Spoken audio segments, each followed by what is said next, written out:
Let me tell you something about Calith Military Academy. It's not just any training ground, oh no. This place churns out the galaxy's finest warriors, the cream of the cosmic crop, you get the idea. I'm Zephon, by the way. Valorian third-year cadet, and until recently I thought I had this whole superior alien warrior thing figured out. Picture this massive floating fortress, suspended above the twin moons of Corellia Prime. Gleaming spires reach toward the stars like metallic claws, housing combat simulators that would make your average planetary defense grid weep with envy. The Academy's reputation? Legendary? The waiting list? Longer than a serpentine's tail during mating season. Walking through the corridors, you'd see quite the collection of galactic might. Thaxon cadets lumber past with their rock-hard exoskeletons clicking against the polished floors. Mistral students practically float by, their translucent bodies shimmering like heat mirages. Then there are my fellow Valorians with our crystalline skin that refracts light into intimidating rainbow patterns. It's quite the show, really.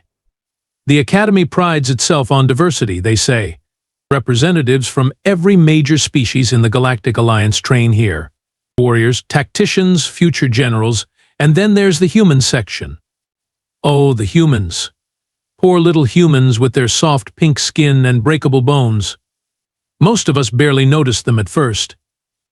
They kept to themselves, these fragile creatures from that backwater planet called Earth. Honestly, we wondered why the Academy even bothered with them. Charity case, perhaps. That's where Maya Torres comes in. Quiet little thing, maybe 5.5 feet tall if she stood on her tiptoes. Brown hair always pulled back in this simple ponytail. Dark eyes that seemed to absorb everything around her without giving anything back. While the rest of us were busy showing off our natural advantages, comparing claw lengths and armor thickness, Maya just watched. She never bragged about human achievements. Never tried to prove herself in the usual ways.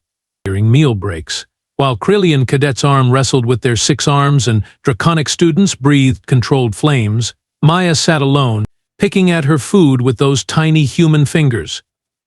Look at that, my roommate Corex would snicker, pointing his 4 eyes in her direction. The humans sent us their best specimen, and she's afraid to even speak up in class. We all laughed then. Oh, how we laughed. Turns out, the joke was on us. But I'm getting ahead of myself, aren't I? Let me tell you about combat class first. That's where everything changed. That's where Maya Torres stopped being invisible and became, well, unforgettable. Combat class. Room 47 Alpha. Every Tuesday and Thursday at 0800 Galactic Standard Time, we'd file into that massive training hall with its reinforced walls and energy-dampening fields. The place reeked of determination, sweat, and just a hint of ozone from the practice weapons. Professor Grimlock dominated the center of it all. Picture a mountain that decided to grow arms, legs, and an attitude problem. This Krillian instructor stood 12 feet tall, his 6 muscular limbs covered in natural bone plating that could deflect plasma bolts. When he spoke, his voice rumbled like tectonic plates having an argument. Combat protocols, cadets. Grimlock would bellow, his multiple eyes scanning our ranks like targeting computers. In real warfare, your enemy won't wait for you to warm up. Your enemy won't care about your feelings. Your enemy will exploit every weakness, every hesitation, every moment of doubt. Then came the demonstrations. Oh, what a show we'd put on for each other. The Thaxon students were always first to volunteer. Watching Brutus Kane spar was like watching a living tank perform ballet. His natural armor plating could withstand direct hits from energy weapons, and when he moved, the floor actually vibrated under his weight. He'd face 3 opponents at once and barely break what passed for a sweat in his species. Observed the Thaxon defensive capabilities, Grimlock would announce as Brutus deflected strike after strike. Evolutionary perfection in mobile fortress design. Next came the Mistral students, and they were poetry in motion. Translucent bodies flowed like liquid mercury, shifting between solid and semi-corporeal states at will. One moment they'd be standing right in front of you, the next they'd materialize behind your back with a practice blade at your throat. Their speed was absolutely mesmerizing. Note the Mistral phase shifting techniques. Grimlock continued his commentary. Superior mobility through dimensional manipulation. My fellow Valorians weren't slouches either. Our crystalline skin could harden on command, creating natural armor plating, while our refractive properties made us difficult targets to lock onto.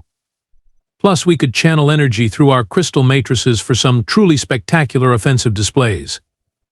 Even the smaller species had their moments. Reptilian saurians with their lightning-fast reflexes, the multi-limbed arachnoids with their web-spinning capabilities, the hulking ursine with their raw brute strength. And then there was Maya Torres, sitting quietly in the back row, taking notes in that little datapad of hers. Torres. Grimlock would bark occasionally, ready to demonstrate human combat capabilities. Maya would look up, those dark eyes completely calm, and shake her head politely. Still observing, Professor. Learning the patterns. The class would erupt in barely suppressed laughter. Corex would lean over and whisper, learning the patterns. The only pattern she needs to learn is how to run away before her fragile human bones get snapped like dry twigs. Even I chuckled at that one. Human bones were notoriously brittle compared to our reinforced skeletal structures. Their muscle density was laughably inferior. Their reaction times were sluggish by galactic standards. Week after week, Maya just watched, taking notes, studying. While the rest of us proved our superiority through action, she remained content to observe from the sidelines like some sort of combat anthropologist. We thought she was scared. We thought she was weak. We thought we had humans all figured out. Spoiler alert, we didn't have a clue. Let me paint you a picture of Brutus Kane. If the Academy had a poster child for absolute dominance, his face would be plastered on every recruitment banner across the galaxy. This Thaxan warrior stood 8 feet of pure intimidation, his natural bone armor gleaming like polished obsidian under the training hall lights. Scars crisscrossed his plating like battle trophies, each one telling a story of survival and victory. Brutus held the Academy record for consecutive wins. 47 matches. 47 opponents left groaning on the training mats, wondering what hit them and where they could purchase new dignity. He'd defeated everything the galaxy threw at him, Krillian berserkers, Mistral assassins, even a pack of Ursine heavyweight champions working together. The stories about his victories were legendary. There was the time he faced 3 Valorian crystal warriors simultaneously and finished the match in under 90 seconds. The day he caught a phase-shifting Mistral mid-transformation and slammed him into the mat so hard the energy dampeners overloaded. My personal favorite was when he arm-wrestled a mechanical combat drone and won, even though the thing was literally designed to never lose arm-wrestling matches. Brutus Kane doesn't just win fights, Corex would say with admiration. He ends conversations before they start. So when Professor Grimlock announced the mandatory final combat assessment, the entire class fell silent. Not the good kind of silent, mind you. The kind of silent that happens right before someone starts crying. Final assessments begin next week, Grimlock rumbled, his 6 arms crossed in a display that somehow managed to look both casual and terrifying. Every cadet will face our current Apex warrior in single combat. No exceptions. No excuses. No mercy. That's when every eye in the room turned to look at Maya Torres. She sat there in the back row, still taking notes, apparently unbothered by the collective stare of doom directed her way. "Even the humans, Professor?" asked Vex, a saurian with more teeth than common sense. Every single cadet. Grimlock's multiple eyes focused on Maya with what might have been pity. Combat assessment measures adaptability under pressure. Species irrelevant. The betting pools opened immediately after class. I'm not proud to admit I participated, but honestly, what else were we supposed to do? The odds against Maya were astronomical. Literally, they had to invent new mathematical symbols to express how unlikely her victory would be. 20 credits says she lasts 30 seconds, Corex whispered, pulling out his datapad. "You're being generous," laughed Talon, a Mistral with an attitude problem. "I give her 15 seconds before she taps out or gets carried out." The arena preparations began that very afternoon. The main combat hall transformed into something resembling an ancient coliseum, complete with energy barriers to protect the audience from flying debris. Medical teams stationed themselves at strategic positions, their equipment humming with readiness. Word spread throughout the academy like wildfire. Guests from other years started showing up. Faculty members cleared their schedules. Even some visiting dignitaries requested viewing privileges. Everyone wanted to witness what they assumed would be the shortest fight in academy history. The betting pools grew more elaborate by the hour. Some students wagered on how many moves Brutus would need. Others bet on which direction Maya would fall when she inevitably collapsed. A few particularly creative individuals started a side pool on whether she'd actually show up at all. Maya continued attending classes as if nothing had changed. Still quiet, still observing, still taking those endless notes in her little datapad. "What do you think she writes in that thing?" I asked Corex one evening. "Probably her will," he replied with a snort. "Or maybe she's composing farewell messages to her family back on Earth." The arena filled up an hour before the scheduled match. Standing room only. The air buzzed with excitement and anticipation. Everyone wanted front row seats to witness Galactic history in the making. What we got was history, all right, just not the kind we expected. The minutes before the fight were absolutely surreal. While the entire academy buzzed with nervous energy, Maya Torres sat in the preparation area looking like she was waiting for a routine medical checkup. No pacing, no stretching, no last-minute practice swings. She just sat there, reviewing her datapad with the same focused attention she gave to quantum mechanics homework. I watched her from across the arena, trying to decode what I was seeing. Her breathing remained steady and controlled. Her hands weren't shaking. Most bizarre of all, she actually looked relaxed. Meanwhile, seasoned warriors in the audience were getting stressed just thinking about facing Brutus, and this tiny human seemed completely unbothered. It struck me as odd, so I started thinking back to all those weeks of observation. Maya's training habits had always been weird, now that I really considered them. While the rest of us spent hours in the weight simulators and combat chambers, she preferred the Academy's archives. I'd seen her studying old battle recordings, analyzing fight footage frame by frame, rewinding the same sequences over and over again. When we practiced with training weapons, Maya would request access to historical combat data instead. She'd spend entire afternoons reviewing tactical manuals from species she'd never even met. I once caught her watching a 3-hour documentary about Krillian combat psychology. Who does that voluntarily? She studies patterns. I remembered her telling Professor Grimlock. At the time, it sounded like an excuse for avoiding real training. Now, watching her calm confidence, it felt like something else entirely. The betting pools had reached ridiculous proportions. Final odds stood at 847 to 1 against Maya. Some entrepreneurial Valorian was selling "I survived Maya's match" t-shirts before the fight even started. The Academy commissary ran out of healing gel, assuming they'd need industrial quantities for post-fight cleanup. Brutus emerged from his preparation chamber to thunderous applause. His bone armor gleamed under the arena lights, freshly polished and intimidating as always.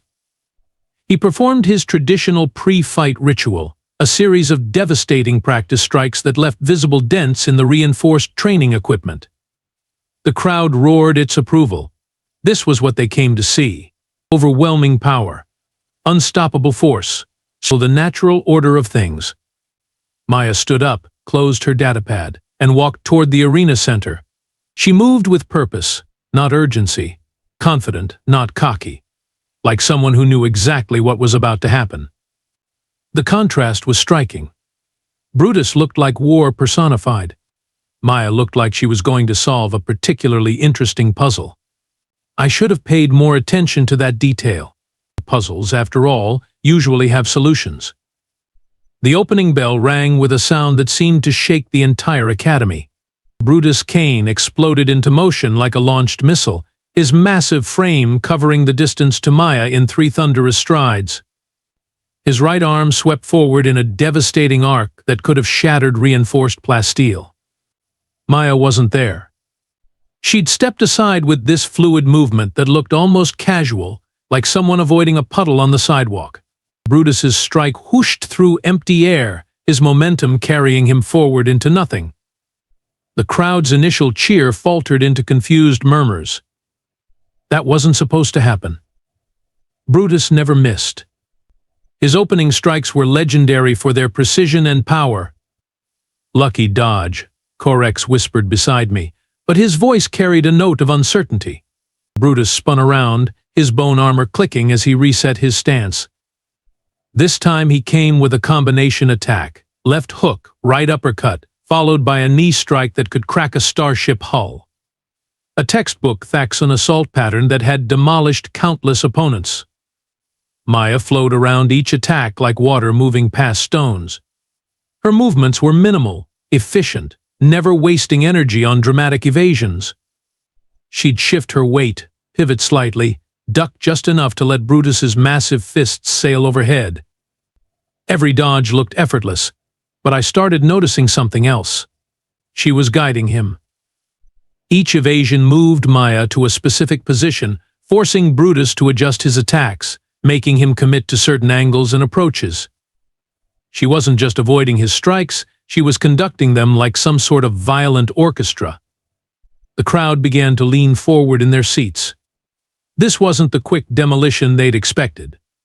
Maya had survived 30 seconds, then a minute, then 2 minutes, and Brutus was starting to breathe harder. "What is she doing?" Talon hissed, his translucent mistral features rippling with confusion. I watched more carefully, and suddenly Maya's strategy became clear. She wasn't fighting Brutus at all. She was studying him. Every attack he threw revealed information, his preferred combinations, his recovery times, the slight telegraph in his shoulders before major strikes. She was downloading his entire combat profile in real time. Brutus grew frustrated. His attacks became more aggressive, more reckless. He threw a massive overhead strike that would have cratered the arena floor. Maya stepped aside, and as his fist crashed down, she did something impossible. She touched his wrist. Just a gentle contact, barely noticeable, but somehow that tiny push redirected all of Brutus's downward momentum into a spinning motion. The 8-foot warrior found himself rotating like a child's toy, his own strength working against him. The crowd gasped collectively. Several spectators stood up, trying to get a better view of what they'd just witnessed. Maya continued her work with surgical precision. When Brutus charged, she'd use his momentum to send him stumbling past her. When he swung, she'd guide his strikes into empty air while positioning herself for the next redirection. She never struck back, never used force against force. Instead, she turned Brutus into his own worst enemy. "She's making him fight himself," I breathed, finally understanding what I was watching. Professor Grimlock's multiple eyes were wider than I'd ever seen them. Even he seemed transfixed by Maya's unconventional approach. Brutus was getting tired. His massive frame, built for short bursts of overwhelming power, wasn't designed for extended engagements. Sweat began appearing on his bone armor, and his breathing became labored. Meanwhile, Maya looked like she'd just started warming up. The end came suddenly and quietly. Brutus committed to one final, desperate attack, a full-body tackle that would have flattened a hover tank. He launched himself through the air with everything he had left, arms spread wide to prevent any evasion. Maya dropped to one knee and extended her right hand upward, and Brutus's own momentum carried him directly into her palm. The contact point hit a specific spot just below his center of mass, and physics took over. His forward trajectory transformed into vertical rotation, sending all 8 feet and several hundred pounds of Apex Warrior flipping end over end through the air. He landed flat on his back with a sound like a freight container hitting concrete. The impact was so solid that dust particles danced in the arena lights. Maya stood up, rushed off her knee, and looked down at the stunned Thaxan warrior with mild concern. "Are you all right?" she asked politely. The arena fell into absolute silence. No cheering, no gasps, just pure, crystalline quiet as hundreds of alien minds tried to process what they'd just witnessed. Then Brutus began to laugh. A deep, rumbling sound that echoed through the silent arena. 47 victories, he wheezed from the floor, and I get beaten by someone who never threw a single punch. That's when the chaos erupted. The crowd exploded into noise, cheering, shouting, arguing, and general pandemonium as betting pools collapsed and worldviews shattered. Maya Torres, the quiet human girl, had just redefined everything we thought we knew about combat. Professor Grimlock stood frozen for a full 30 seconds, his 6 arms hanging limp at his sides like broken machinery. When he finally moved, it was to help Brutus to his feet while muttering something in ancient Crillian that probably wasn't suitable for Academy recordings. To Torres, Grimlock's voice carried a new tone I'd never heard before, respect mixed with genuine curiosity. Please explain your methodology. Maya shrugged, a gesture so casual it seemed almost offensive after what we'd just witnessed. Humans aren't built for direct confrontation against superior physical specimens. We compensate through pattern recognition and adaptive strategy.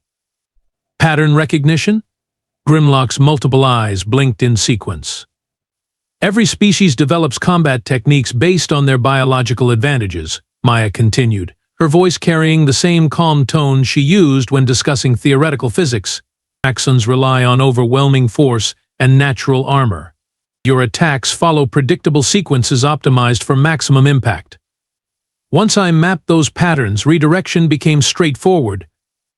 The arena buzzed with whispered translations as students tried to explain Maya's words to their confused classmates. I caught fragments in a dozen different languages, all expressing the same sentiment, disbelief.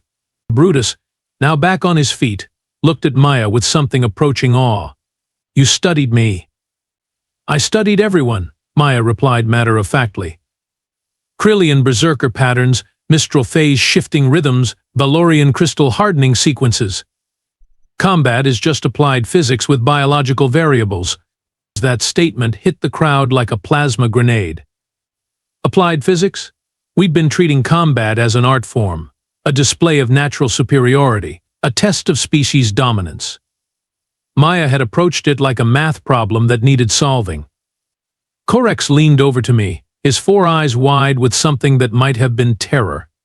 She's been taking notes on all of us, all semester. She knows how we fight. The implications started sinking in across the arena. Every species represented here had demonstrated their combat techniques in front of Maya Torres. She'd been sitting quietly in the back row, cataloging our strengths, analyzing our patterns, preparing counters for tactical approaches we considered species secrets. Professor Grimlock cleared his throat, a sound like grinding machinery finding its rhythm again. The Academy will need to reassess our understanding of human military potential. Word spread through the Academy faster than a quantum communication burst. Within hours, every corridor buzzed with heated discussions about human capabilities. Previous assumptions about their fragility were being questioned, reconsidered, completely abandoned. I found myself looking at other human cadets differently. They weren't weak. They were studying us. They weren't scared. They were planning. Every quiet observation, every seemingly passive moment, was actually intelligence gathering. The betting pools from Maya's fight became legendary. Several students who'd wagered against her had to take out loans to cover their losses. The Valorian selling victory t-shirts made enough profit to buy a small moon. But the real change was philosophical. Humans had introduced an element we'd never considered before, unpredictability through intelligence rather than instinct. They weren't stronger, faster, or tougher, but they were something potentially more dangerous. They were adaptive. And they were always watching, always learning, always preparing for the next pattern to decode. 3 months have passed since Maya Torres redefined combat at Galactic Military Academy, and I'm still processing what happened that day. The ripple effects continue spreading through every level of the institution like cracks in a crystal matrix. The Academy's combat curriculum underwent complete revision. New courses appeared overnight: adaptive strategy theory, pattern analysis in warfare, and my personal favorite, when physical superiority isn't enough. Professor Grimlock now begins every class with a reminder that assumptions can be more dangerous than any weapon. Maya herself remained exactly the same. Still quiet, still taking notes, still sitting in the back row during lectures. The only difference was the empty seats around her. Students weren't avoiding her out of dismissal anymore, they were keeping their distance out of respect tinged with healthy fear. She never bragged about her victory. Never mentioned her newfound celebrity status. When reporters from Galactic news networks requested interviews, she politely declined. "I just solved a puzzle," she'd say when pressed for comments. Nothing more complicated than that. But we all knew better now. Maya Torres had revealed something fundamental about her species that we'd completely overlooked. Humans weren't just another member species in the Galactic Alliance. They were wild cards, unpredictable variables in equations we thought we'd mastered. The other human cadets started receiving different treatment, too. Cautious respect replaced casual dismissal. Study groups that had never included humans suddenly extended invitations. Everyone wanted to understand what other surprises these quiet observers might be hiding.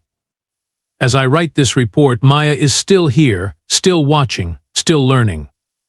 She nods politely when we pass in the corridors, but I can't shake the feeling that she's cataloging something new about my species every time we interact. The Academy taught us many lessons about warfare, strategy, and galactic politics. But Maya Torres taught us the most important lesson of all: silence often hides the greatest storms. And humans, it seems, are very, very quiet.